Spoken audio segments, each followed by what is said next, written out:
Hello everyone, in this video we will continue exercise 8.1 of chapter 8 linear equations in one variable. Question number 1 to 9 of this exercise we have discussed in previous video. In this video we will continue from question number 10. And 10th question is Ishan sold a shirt for rupees 1085 and gained 7.5%. Find the cost price of the shirt. देखो question में क्या given है. ईशान ने एक shirt cell की कितने rupees में? 1085 में. तो ये 1085 क्या है उस शर्ट का? सेलिंग प्राइस ना. So selling price of A shirt is 1085 और उसे गेन कितना हुआ? 7.5%. Gain means profit. प्रॉफिट कितना हुआ उसे? 7.5%. Gain is equals to 7.5% and you have to find out the cost price of the shirt. Cost price of the shirt and the formula for finding cost price of a shirt is 100 upon 100 plus gain percent multiply selling price. Now we put the values 100 upon 100 plus gain percent. Gain percent is 7.5 multiply selling price is 1085. Now this is 100 upon 100 plus 7.5 is 107.5 multiply 1085. अब हमें क्या करना है? इस point को remove करना है. देखो ये डेसिमल कहाँ है? डिनोमिनेटर में है ना. तो जब हम इस डेसिमल को रिमूव करेंगे तो इसका 10 कहाँ जाएगा? न्यूमरेटर में. अगर डेसिमल नंबर न्यूमरेटर में होता है तो उसका 10 100,000 कहाँ जाता है? डिनोमिनेटर में. अब ये डिनोमिनेटर में है तो जब हम इसका पॉइंट रिमूव करेंगे, पॉइंट के बाद 1 डिजिट है तो न्यूमरेटर में क्या आ जाएगा? 10 मल्टीप्लाई 1085. ये जब हमने पॉइंट रिमूव किया ना, उस पॉइंट का 10 आ गया न्यूमरेटर में. अब ये हो गया 1085 की मल्टीप्लाई करनी है आपने 100 और 10 से. कितनी आ जाएगी? और इसको डिवाइड करना है 1075 से. ये आ जाएगा 1009.3. So cost price of the shirt is 1009.3 rupees. Now next question number 11. In an entrance examination, a student requires 60% of the total marks to pass. If Umesh got 200 marks, which is 20 marks more than the passing marks, find the total marks. देखो question में क्या given है कि एक entrance examination में किसी student को 60% marks चाहिए पास होने के लिए. स्टूडेंट को पास होने के लिए कितने चाहिए? 60% मार्क्स. और उसको कितने परसेंट मार्क्स मिले हैं? 200 मार्क्स उसने गेन किए हैं, जो कि पासिंग मार्क्स से 20 मार्क्स ज़्यादा हैं. तो मीन्स पासिंग मार्क्स कितने हो जाएंगे यहाँ से? देखो 200 मार्क्स उसने गेन किए, 200 मार्क्स उसने गेन किए और जो कह रहे हैं कि ये जो 200 मार्क्स है ना, वो पासिंग मार्क्स से 20 मार्क्स ज़्यादा हैं. तो पासिंग मार्क्स कितने हो जाएंगे? 180 हो जाएंगे ना. सो let's see the solution for this. Now see, आपको टोटल मार्क्स फाइंड आउट करने हैं. फाइंड द टोटल मार्क्स है ना लास्ट में. इट मीन्स आपको टोटल मार्क्स फाइंड आउट करने हैं उस एग्जामिनेशन के. तो हम लेट कर लेंगे कि जो टोटल मार्क्स हैं वो कितने हैं? x. टोटल मार्क्स कितने हैं? x. और पासिंग परसेंटेज गिवन है आपको. कितनी है? 60%. पासिंग परसेंटेज कितनी है? 60. तो यहां से हम पासिंग मार्क्स भी निकाल सकते हैं. पासिंग परसेंटेज से आप पासिंग मार्क्स निकाल सकते हो. पासिंग मार्क्स क्या हो जाएगा? 60% ऑफ टोटल मार्क्स. जो पासिंग मार्क्स हैं वो क्या होंगी? 60% of total marks. Total marks कितनी है यहाँ? x. तो पासिंग मार्क्स कितने हो जाएंगे? 60% ऑफ x. अब इसे सॉल्व करते हैं. 60% यानी 60/100 ऑफ मल्टीप्लाई x. 0 से 0 कैंसिल, 2 3 ज़ा 6, 2 5 ज़ा 10, तो ये क्या हो गया 3 मल्टीप्लाई x यानी 3x और डिनोमिनेटर में आ जाएगा 5। तो यहाँ से x की टर्म्स में इसके पासिंग मार्क्स कितने आए 3x अपॉन 5। और क्वेश्चन में क्या गिवन है, Umesh got 200 marks which is 20 more than the passing marks. Umesh को कितने मार्क्स मिले हैं 200 मार्क्स उसे मिले और ये 200 जो है वो पासिंग मार्क्स से 20 ज्यादा है। पासिंग मार्क्स से कितने ज्यादा है 20, तो पासिंग मार्क्स कितने हो जाएंगे यहाँ से 180 ना। सो देखो Umesh got 200 marks which is 20 more than passing marks. ये जो 200 मार्क्स है वो पासिंग मार्क्स से 20 ज्यादा है। सो यहां से पासिंग मार्क्स कितने हो जाएंगे, सो पासिंग मार्क्स यहां से कितने हो जाएंगे 200 माइनस 20 यानी 180। देखो ये जो 200 मार्क्स हैं ये पासिंग मार्क्स से 20 ज्यादा हैं, 20 ज्यादा आए हैं, इट मीन्स पासिंग मार्क्स कितने हो जाएंगे 180। ये भी पासिंग मार्क्स है, ये भी पासिंग मार्क्स है, सो ये दोनों क्या होंगे equal. So according to question 3x upon 5 is equals to 180। ये पासिंग मार्क्स कैसे थे जब हमने x की टर्म्स में सॉल्व किया, और ये पासिंग मार्क्स कहाँ से आए जो हमने यहाँ से फाइंड आउट किए, तो दोनों इक्वल ही रहेंगे। सो यहाँ से हम x की वैल्यू फाइंड आउट करेंगे। 3x is equals to 180 multiply 5। ये जो 5 है यहाँ डिवाइड में है, वहां जाकर मल्टीप्लाई हो जाएगा, एंड ये जो 3 है ये x के साथ मल्टीप्लाई है, जब राइट हैंड साइड में शिफ्ट करेंगे तो ये डिवाइड हो जाएगा।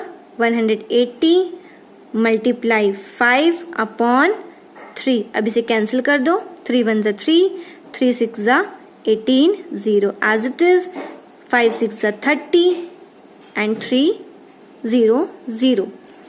सो the value of x is 300। So x क्या हमने लेट किया था total marks, so total marks is equals to 300। Total marks कितने आ गए 300। Now next question number 12, length of a rectangular field is 7 less than twice of its breadth if the perimeter of a rectangle is 196 metre, find the area of the field. देखो question में क्या given है कि जो rectangular field है उसकी length 7 less है उसकी ब्रेथ के ट्वाइस से, ब्रेथ की ट्वाइस से 7 लेस है। मान लो अगर ब्रेथ x है तो यहाँ से लेंथ क्या हो जाएगी इसकी ट्वाइस से 7 कम। पहले तो क्या करोगे इसकी ट्वाइस यानी 2x, और इससे 7 लेस है तो लेंथ क्या हो जाएगी 2x माइनस 7। देखो क्वेश्चन में अगेन क्या गिवन है, जो लेंथ है रेक्टेंगुलर फील्ड की वो 7 लेस देन है ट्वाइस ऑफ इट्स ब्रेथ। हमने लेट कर ली कि ब्रेथ कितनी है x। अब जो लेंथ है वो ब्रेथ की ट्वाइस से 7 लेस है, तो पहले आप क्या करोगे ब्रेथ का ट्वाइस यानी उसका 2 टाइम्स। अगर ब्रेथ x है तो उसका ट्वाइस कितना हो जाएगा 2x। अब इससे क्या है 7 लेस है, 7 लेस है तो 7 क्या कर दोगे माइनस, तो लेंथ क्या हो जाएगी 2x minus 7 and perimeter is given 196। और आपको क्या फाइंड आउट करना है area. Area of rectangle is length multiply breath, तो मीन्स आपको सबसे पहले लेंथ और ब्रेथ की वैल्यू फाइंड आउट करनी है। So let's see the solution. So breadth हमने लेट कर ली x मीटर, तो लेंथ कितनी हो जाएगी, length is 7 less than twice its breadth. Breadth की ट्वाइस यानी 2x, ब्रेथ की ट्वाइस से 7 लेस है तो लेंथ क्या हो जाएगी 2x माइनस 7। अगर ब्रेथ x है तो लेंथ क्या हो जाएगी यहाँ से 2x minus 7. Perimeter is given 196 metre. So हम यूज करते हैं अभी यहाँ पैरीमीटर का फॉर्मूला. पैरीमीटर का फॉर्मूला क्या होता है 2 multiply length plus breadth which is equals to 196. Perimeter का फॉर्मूला यूज कर लिया हमने यहाँ. अब 2 ब्रैकेट में लेंथ क्या है 2x माइनस 7, फिर प्लस लेंथ की जगह हमने उसकी वैल्यू पुट कर दी ना 2x माइनस 7, और ब्रेथ कितनी है x इज इक्वल्स टू 196. अब पहले हम ब्रैकेट सॉल्व करेंगे. 2x plus x 3x minus 7 is equals to 196. अभी जो ब्रैकेट के बाहर 2 है ये ब्रैकेट की दोनों टर्म्स के साथ मल्टीप्लाई होगा, 3x के साथ भी और 7 के साथ भी. 2 मल्टीप्लाई 3x माइनस 2 मल्टीप्लाई 7. देखो पहले 2 को मल्टीप्लाई किया 3x से, फिर ये माइनस एज इट इज, फिर 2 की मल्टीप्लाई की 7 से, इज इक्वल्स टू 196. 2 3 जा 6x minus 14 is equals to 196. 14 यहाँ माइनस का है, इसको राइट साइड पे शिफ्ट करोगे तो ये क्या हो जाएगा plus 14. So 6x is equals to, so ये प्लस करके कितना आ जाएगा 210. अब 6 यहाँ मल्टीप्लाई में है, राइट साइड पे शिफ्ट करोगे तो ये डिवाइड हो जाएगा, और इसको डिवाइड करके कितना आ जाएगा 35. सो the value of x is 35. x क्या लेट किया था हमने ब्रेथ हमने x लेट की हुई थी ना, तो breadth is equals to x is equals to 35 metre. And length क्या लेट की हुई थी हमने 2x माइनस 7. ये 2x यानी 2 multiply x minus 7, 2 multiply x 2 multiply 35 minus 7, 35 multiply 2 यानी 70 माइनस 7, दैट इज 63 मीटर. तो यहां से ब्रेथ कितनी आ गई 35 मीटर एंड लेंथ कितनी आ गई 63 मीटर. बट आपको फाइंड आउट करना है इसका area, and formula for area of rectangle is length multiply breath. Length कितनी है 63 मल्टीप्लाई ब्रेथ कितनी है 35. इनको मल्टीप्लाई कर दो and you will get your answer, और इसकी यूनिट क्या हो जाएगी metre square. Now next question number 13. Yash has a triangular plot. The sides of the plot are in a ratio 2:5:7. If the fencing of the plot cost rupees 14,000 at the rate 50 per meter, what are the dimensions of the plot? देखो question में क्या given है, एक rectangular plot है जिसके sides का आपको ratio given है 2:5:7.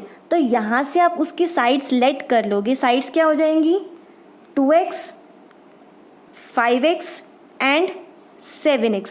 देखो 2:5:7 है ना, तो साइड्स क्या हो जाएंगी 2x 5x 7x. साइड्स हमने लेट की 2x 5x and 7x.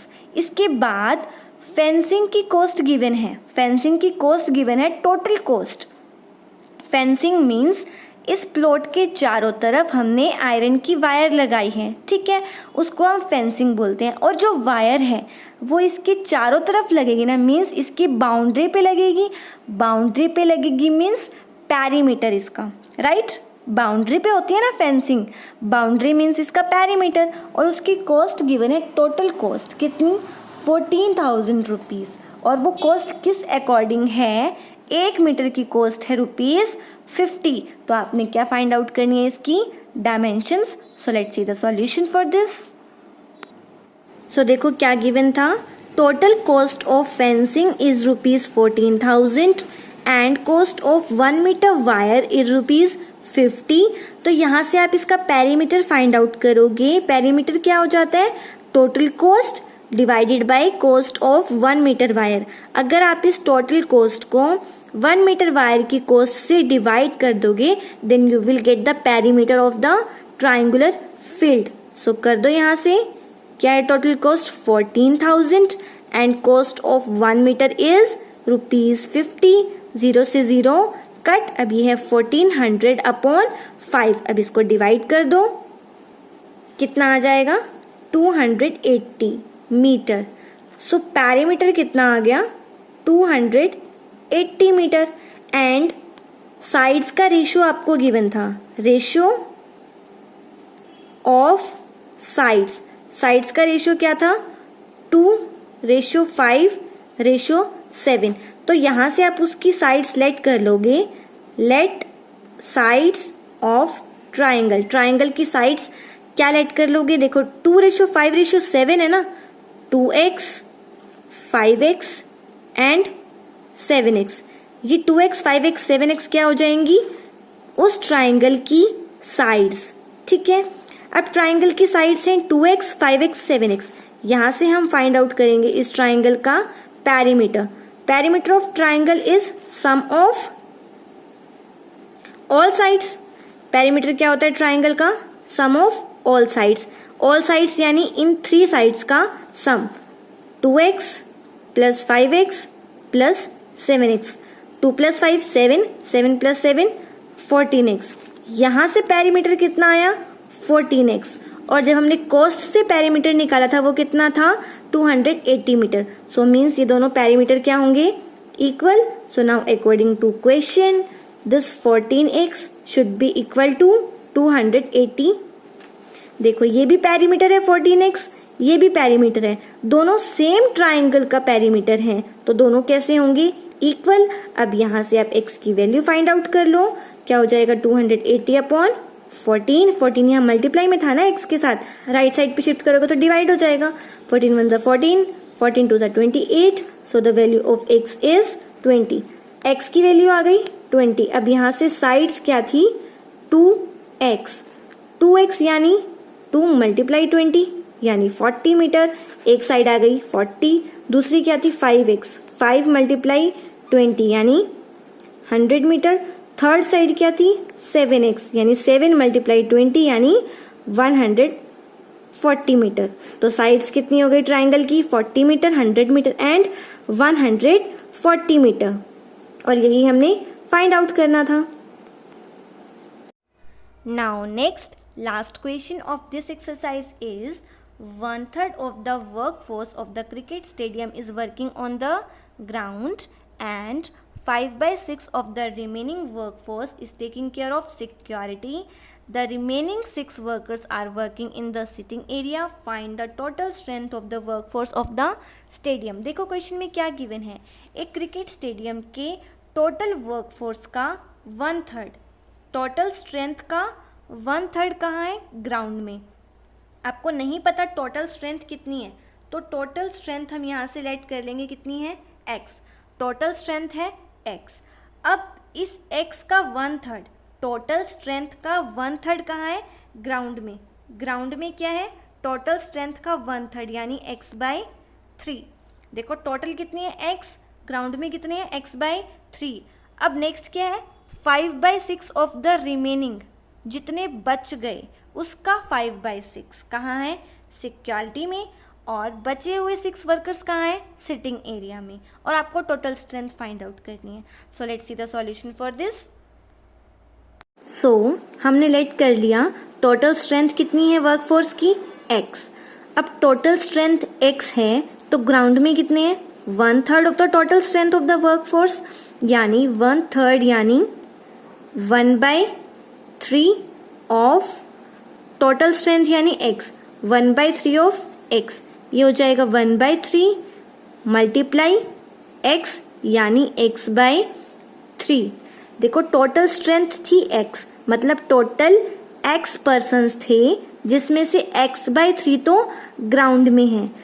Now remaining कितने रहेंगे, रिमेनिंग मतलब जो बच गए, टोटल x थे, x/3 ग्राउंड में चले गए। अब मान लो इसका छोटा सा एग्जांपल कि आपकी क्लास में टोटल स्ट्रेंथ है 20 की, 5 चले गए प्ले ग्राउंड में, तो बचे कितने, माइनस कर दोगे ना, 20 - 5 15।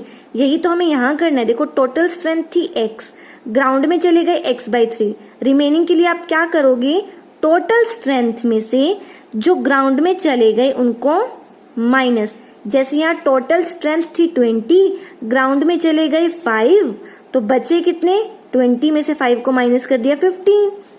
टोटल स्ट्रेंथ थी x, ग्राउंड में चले गए x बाई 3, तो रिमेनिंग कितने हो जाएंगे x माइनस एक्स बाई 3। अब इनका क्या ले लोगे एलसीएम, एलसीएम इज 3 को 1 से डिवाइड किया तो 3 को x से मल्टीप्लाई 3x, माइनस 3 को 3 से डिवाइड 1 को x से मल्टीप्लाई तो x, 3x minus x 2x by 3। अब रिमेनिंग कितने हैं 2x बाई 3। अब क्वेश्चन की नेक्स्ट लाइन क्या है, 5/6 of the remaining are in the security reason, means remaining का 5/6, रिमेनिंग कितने हैं 2x बाई 3, तो सिक्योरिटी रीजन में कौन से हैं 5/6 ऑफ रिमेनिंग। यही है ना आपकी सेकेंड लाइन कि रिमेनिंग जितने बच गए हैं उसका 5/6 कहाँ है सिक्योरिटी रीजन में, तो यहां हो जाएगा 5/6 ऑफ रिमेनिंग कितने हैं 2x अपॉन 3, तो ये हो जाएगा 5/6 of means multiply 2x upon 3। अब जो कैंसिल हो रहा है कर दो, 2 1 2 2 3 6, 5 मल्टीप्लाई 1 5, x अपॉन 3 3 9। सो देखो सिक्योरिटी रीजन में कितने हैं 5x अपॉन 9। अब यहां से एक चीज देखो, टोटल थे x, ठीक है, ग्राउंड में कितने गए x बाई 3, टोटल थे x, ग्राउंड में गए x बाई 3, सिक्योरिटी में गए 5x बाई 9। अब बचे कितने, जैसे मैं कहूं 20 टोटल थे, 5 चले गए प्लेग्राउंड में एंड 5 चले गए आर्ट रूम में, ठीक है, टोटल 20 स्टूडेंट्स थे आपकी क्लास में, 5 चले गए प्लेग्राउंड में और 5 चले गए आर्ट रूम में, तो अब बचे कितने 10 बचे ना, इन दोनों को प्लस किया और 20 में से माइनस। अब वही हमें यहां करना है, टोटल थे x, ग्राउंड में चले गए x बाई 3, सिक्योरिटी रीजन में चले गए 5x बाई 9, तो नाउ रिमेनिंग कितने हो जाएंगे, टोटल में से इन दोनों को minus x by 3 plus 5x upon 9, जैसे आपने यहां किया था 20 में से इन दोनों को माइनस किया था ना, टोटल में से ग्राउंड वाले को और आर्ट वाले को माइनस, वही चीज तो हमें यहां करनी है, टोटल में से ग्राउंड वाले को और सिक्योरिटी वाले को माइनस करना है। ये क्या है x अपॉन 1। फर्स्टली हम इसकी ब्रैकेट सॉल्व करेंगे, एलसीएम आ गया 9 को 3 से डिवाइड किया तो 3x, यहां से आ जाएगा 5x, 5 plus 3 8, 5 plus 3 8, x minus 8x upon 9, यहाँ है 1। अब फिर से इनका एलसीएम आ जाएगा, ये हो जाएगा 9x minus 8x is equals to x upon 9। देखो यहां से रिमेनिंग कितने आए हमारे पास x अपॉन 9, और क्वेश्चन में देखो क्या गिवन है कि जो रिमेनिंग 6 वर्कर्स हैं वो कहाँ है सिटिंग एरिया में, ये भी फाइनली रिमेनिंग है हमारे पास, और अकॉर्डिंग टू क्वेश्चन के अकॉर्डिंग रिमेनिंग कितने हैं 6 वर्कर्स, जो कहाँ है सिटिंग एरिया में, ये भी रिमेनिंग है, और क्वेश्चन में हमें रिमेनिंग दिए हुए हैं जो कि कितने हैं 6, तो ये दोनों क्या हो जाएंगे equal, x by 9 is equals to 6। अब 9 या x को डिवाइड कर रहा है, वहां जाकर ये हो जाएगा मल्टीप्लाई, 6 मल्टीप्लाई 9 यानी 54, तो x क्या हो गया यहाँ पर 54, और x हमने क्या लेट किया था टोटल स्ट्रेंथ, सो यहां से टोटल स्ट्रेंथ ऑफ वर्कफोर्स की टोटल स्ट्रेंथ क्या आ गई 54।